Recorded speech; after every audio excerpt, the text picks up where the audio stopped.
No, I'm so pumped because there's so much stuff I want to talk about, and I used to get in trouble in like high school because I would want to talk about things.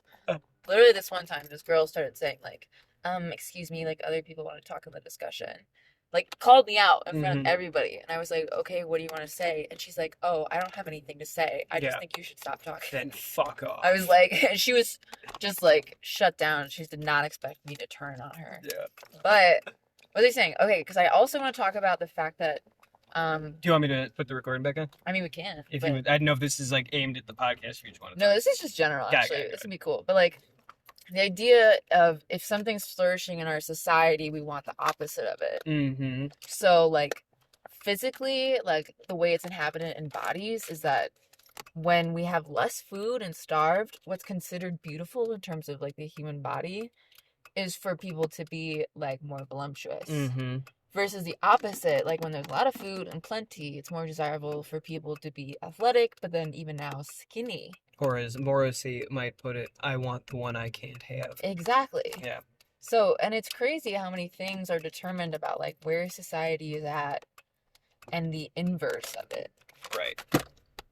It's so because like I think about that so often with obviously a mental impact, and I guess it's due to development. Yeah. But like that a human being today statistically will like have you can like chart whatever the fuck how they like respond to the physical body of another person, and that the idea of like what we're attracted to has been changed by social norms, that like we are on a cognitive level Mm. changed by society's oppression. Well, that's what I think about all the time because like I identify as you know as like non-binary and I'm also bisexual. So Yeah. the idea that I'm attracted to men, women, and people in between, but then I'm also non-binary, meaning I'm not necessarily man or woman, is like a very confused. Like I Yeah. know what fits for me, but it took a long time for me to feel like that was right because like that Yeah. doesn't And I make try to sense. I try to unlearn the idea, like when I'll meet somebody and I'm like, this is a man. And it's like, well, they think that. Yeah. And you it's that idea of like even when your own identity serves as a refutation Yeah. to the whatever, that you still think that way. I think I really struggle because at a certain point, like, what does it mean to be a man and what does it mean to be a woman? I Exactly. literally, like, I think we could go like genderless Uh-huh. because yes, you talk about like the hormones and the biology and all that stuff and like literally have different like appendages and stuff. But I mean, at the core of being a person, we're all striving to do like the same stuff Mm-hmm. and find happiness or like success or love or whatever that kind of stuff. And that happens regardless of gender. So the idea that we're different people and searching for those things doesn't make us unified is like a really fucked up thing. Because, like, Yeah. what does that Oh, even mean? I am recording. I didn't even know that. Oh, great. So that was good. um, but yeah, so I think about that sometimes because then it's Yeah. like, I don't, like, I used to think I am what I am because of what I'm not. What I mean by Ooh. that is this thing that I've been noticing and I've noticed for a long time.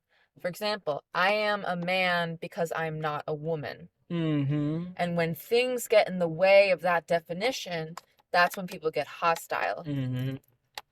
If someone who is feminine or appears to be a woman says that she is a man, that compromises my sense of self because I'm not myself because of what I am.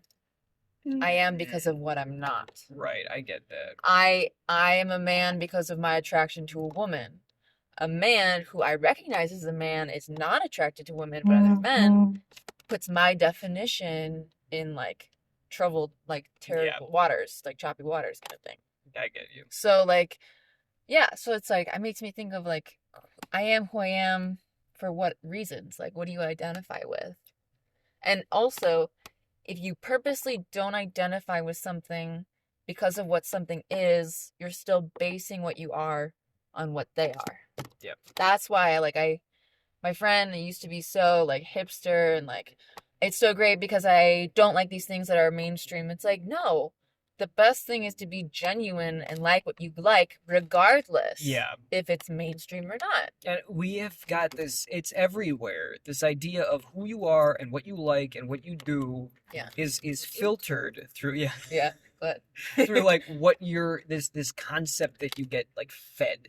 And yeah, it's so hard to try and remove yourself from it. One of the things I think is everyone needs to reevaluate their stance on like gender and sexuality. yeah, I believe wholeheartedly, and I think science actually to some extent has backed this idea up, that if people were not taught who to be attracted to, the vast majority of human beings would be bisexual. yeah, Because so much of it is learned. right. There'd be exceptions, obviously, but so much of that is learned.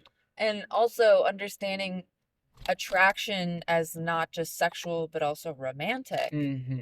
And like that's a huge thing in and of itself. Like people who are aromantic versus asexual, Mm-hmm. the And that whole divide. spectrum, and yeah, it's so removed from discourse, and when you remove it from the public mind, it becomes a punchline to people. Yeah. And it's this idea, like, I genuinely have to like fear for my life if I come out to certain people. Yeah. And it's like because of what you're saying. Because My you are, existence yeah, is a threat to their definition of what they are. right. And they don't have that conscious thinking. They think I don't like him because he's He's different. different. They wouldn't use that word, but you don't. Yeah, I And know. yeah, and it's I like, wouldn't use the words they use. exactly. And it's just like that idea, and it. I hate saying it because it is so. It's like the cop out answer, like what kind of music do you listen to? Like, oh, a little bit of So, I love everything. When you're like, why can't people just not care about what other people do? Because it's like, Right. I do think we should have pride in certain things. You should feel a sense of like, if this is your culture, this is your community, there's Car no. doing. What is that car I don't know doing? what anyone's doing here. There is Okay. no issue with you taking pride in it.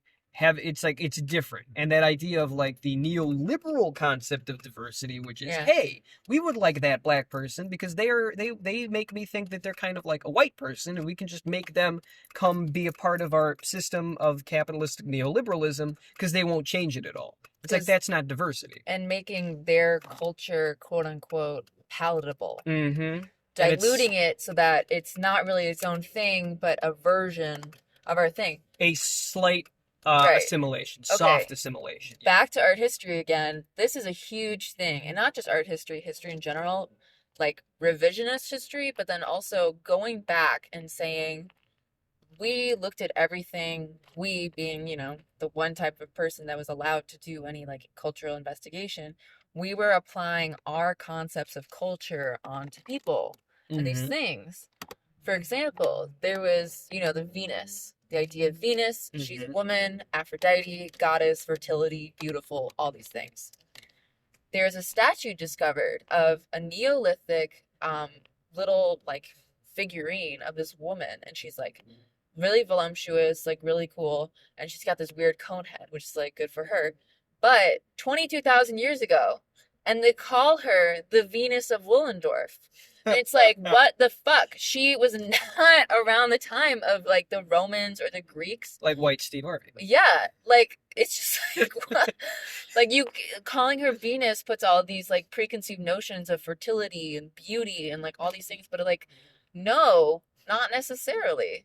No, right, yeah, exactly. So it's like looking back and saying like, oh my God, they had a temple or they had the structure that looked like that. It must be a temple because we had something similar to that. Right, exactly. Right.